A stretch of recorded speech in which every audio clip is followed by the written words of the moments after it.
Hi there, my name is Mark Dorset, and I am the student pastor of the Christabel Spiritualist Church in Cherry Valley, Illinois.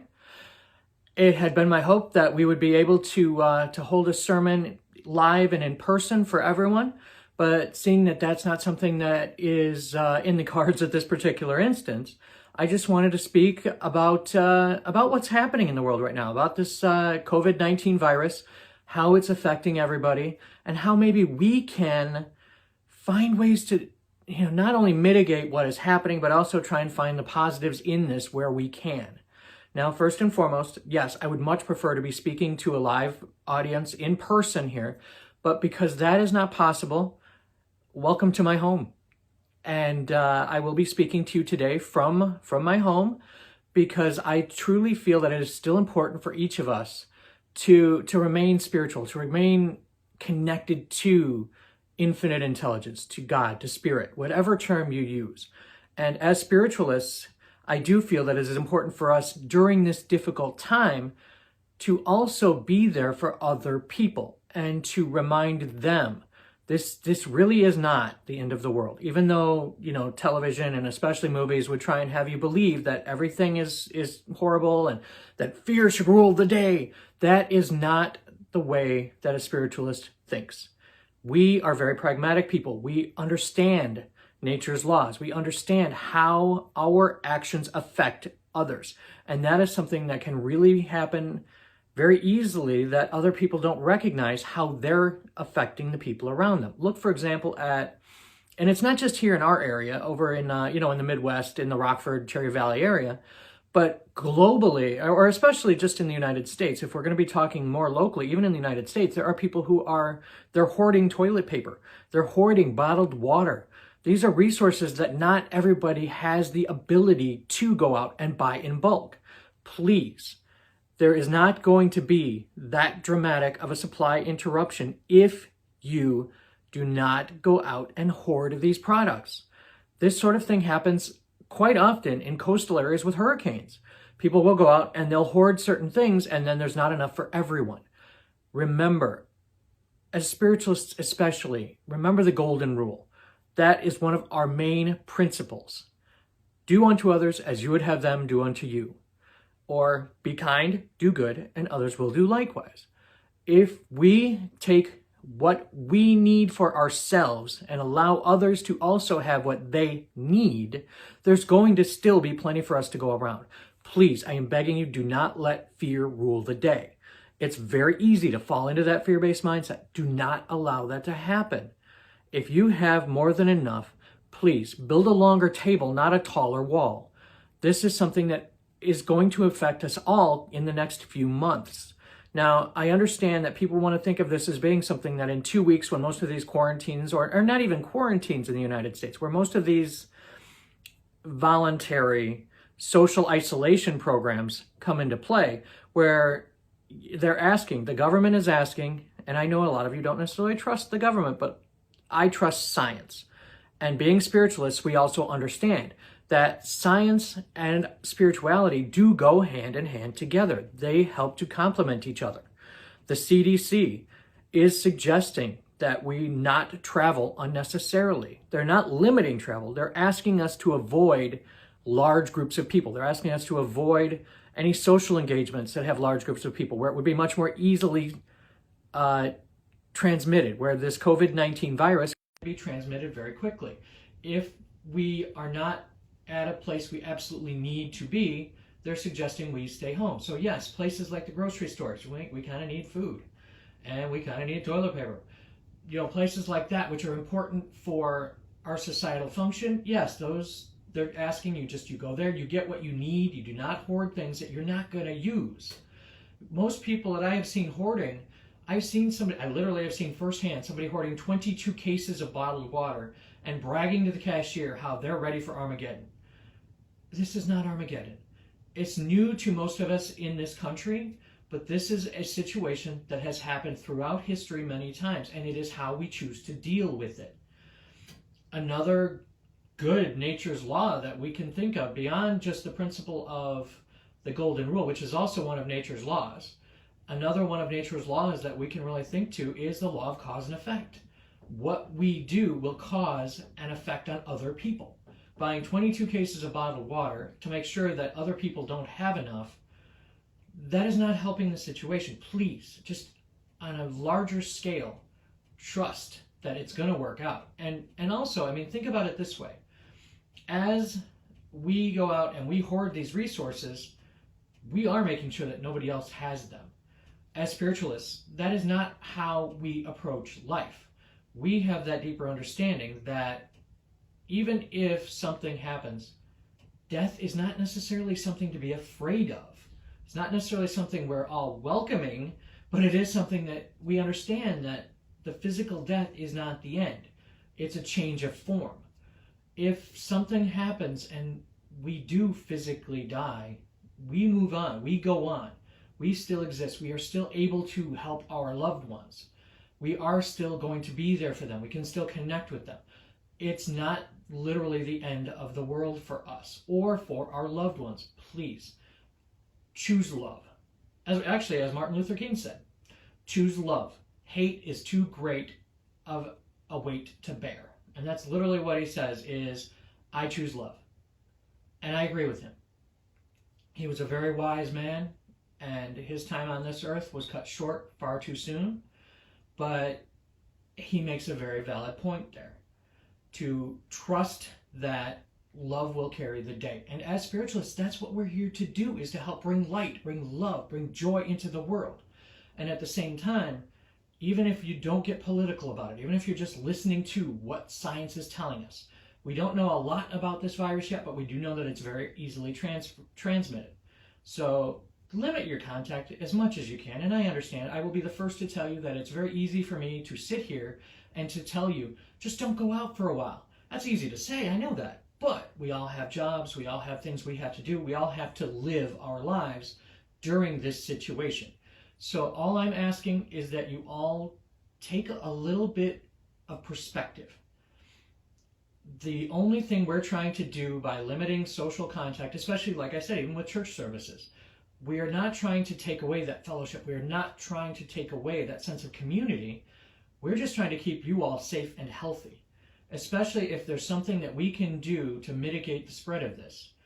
It is an unfortunate truth that it's going to continue to spread.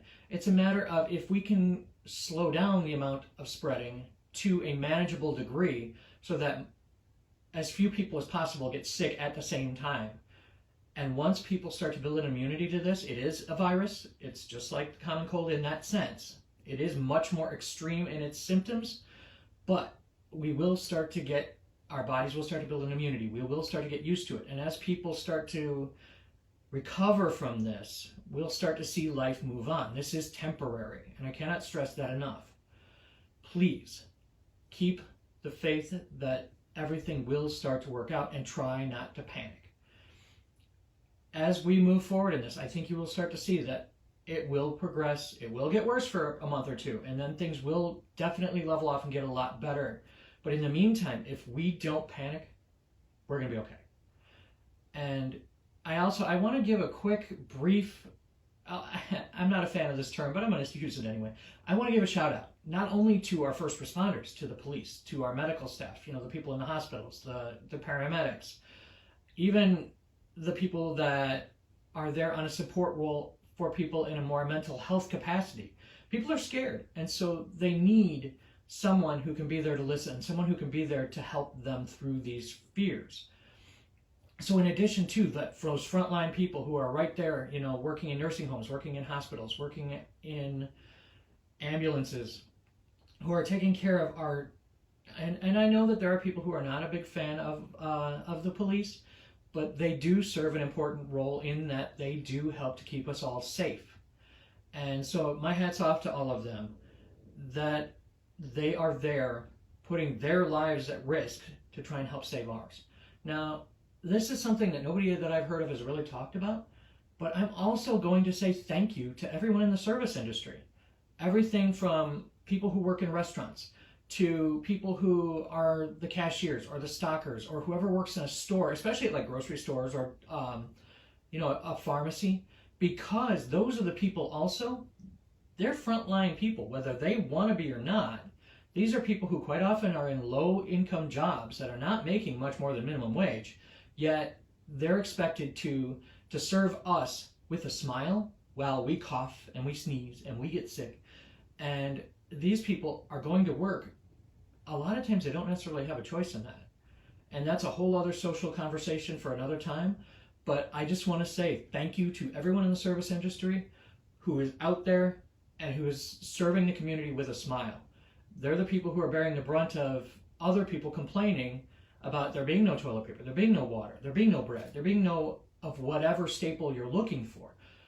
These are the people who, they're just there trying to help, trying to do their jobs and live their own lives. Have a little patience for them, please. I beg of you. And, you know, really, I just want to stress more than anything else that there is no them or us.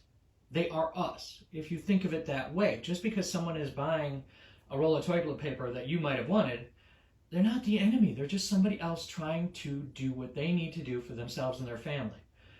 And remember that we are all in this together. And if you see someone, and I actually witnessed this firsthand just yesterday, if you see someone who is of Asian descent, please don't just assume that they're sick or that they're carrying this virus. I saw two poor gentlemen who were walking around a grocery store yesterday just trying to shop. And they spoke English with perfect clarity. It was obvious that they had lived in this country their whole lives. So they had no ties where they could have just come from somewhere in, over in the Far East. So they couldn't have just come there 3 days ago. These are people who have lived their lives here. And just like the rest of us, they're just trying to live. They're just trying to exist in this uncertain time. Please do not judge people just by what their appearance is. There are people coming from other countries. There are people coming from this country who have come from a cruise who are also, inundated with this virus. It's not just people of a certain ethnicity. We are all souls at our base. We are all spirit. We are all love. We are all compassion. Let's show a little more love and compassion for one another. Please. The last thing that I really want to talk about for a minute, again, I keep seeing so many people panicking, so many people just completely, and I hate to word it this way, but they're losing their minds over a fear of what could happen. And I understand that. I understand that we are trained into that mindset. And honestly, yes, the media does not really help that situation because sometimes they do feed into that fear. However, before I end this sermon with the healing prayer, I will end it with the Spiritualist prayer for healing. But before I do, I'm going to leave you with the wisdom of Andrew Jackson Davis and his spirit guide, and suggest that not only is this a way of getting us through this particular situation, but the advice of Andrew Jackson Davis's guide, pardon the terrible grammar there, the advice of Andrew Jackson Davis's guide was, in all things, keep an even mind. That will help us not only get through this situation, but just through life in general. It will help us to make life much more smooth, much more easy. It really does make a difference. Essentially, what he's talking about is that detachment, detaching from your fears, detaching from your emotions. Step back, interview yourself. Say, okay, what do I feel like is going on? Do I feel like this really is happening the way my brain is telling me, or do I feel on an intuitive level that this is what's happening? If you can do that, if you can take a few deep, focused breaths, help yourself to relax, help yourself to come down from that sense of panic, from that limbic system overload, you will find that quite often when you look at something objectively, it's not nearly the panic situation that you were afraid it will be. That's exactly where we are now. We might be at the very beginning stages of a situation, but if everybody works together, if everybody can limit their social contact, if everybody switches to, and only temporarily, but if we switch to other means to stay connected, social media can be a great means for that. There are places that you can reach out to that can help you. And to be honest, your local spiritualist church is a great resource that you have to reach out to. if you are in need of something, if you're in need of food, if you're in need of TP, if you're in need of whatever it happens to be, if you can reach out to us, we will try and find every resource that we can to help you to get what you need. And that also includes spiritual counseling. If you need someone to talk to, if you need someone to help reassure you or help you find a direction right now, that's what we're here for. So feel free to reach out to us. There are people there who are ready, willing, and able to do our best to help guide you in this situation. And again, even for physical resources, we will do everything we can to try and help you to find what necessary things you need. So I am going to conclude today's sermon by lowering my head, and I ask that you also lower your head in prayer. And I'm going to conclude with the Spiritualist prayer for healing, because honestly, I feel that not only can we each use this, but I also feel that the entire world could use this right now. So for those of you that know this prayer, feel free to join in. If you don't, I ask that you just please find your focus and just center yourself for a moment. Take a deep breath and send as much love, healing, and compassionate energy back out into the universe as you can possibly muster. I ask the great unseen healing force to remove all obstructions from my mind and body and to restore me to perfect health. I ask this in all sincerity and honesty, and I will do my part. I ask this great unseen healing force to heal both present and absent ones and to restore them to perfect health. I ask this in all sincerity and honesty. I put my faith in the love and power of God. And now, I may have been a little bit nervous, so I may not have gotten that exactly perfectly, but the intention is the most important part.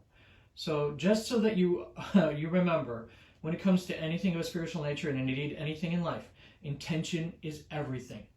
Please, have an intention of love, have an intention of compassion. Do what is immediately right for you and your family, and then if you have anything extra, if you have anything else to give, please give freely, give with love, and know that we really are all in this together. So I really do wish you all a wonderfully blessed week ahead, and that this really does blow over in the next few months like I have a feeling it will. So thank you all, and let's go make some miracles happen, shall we?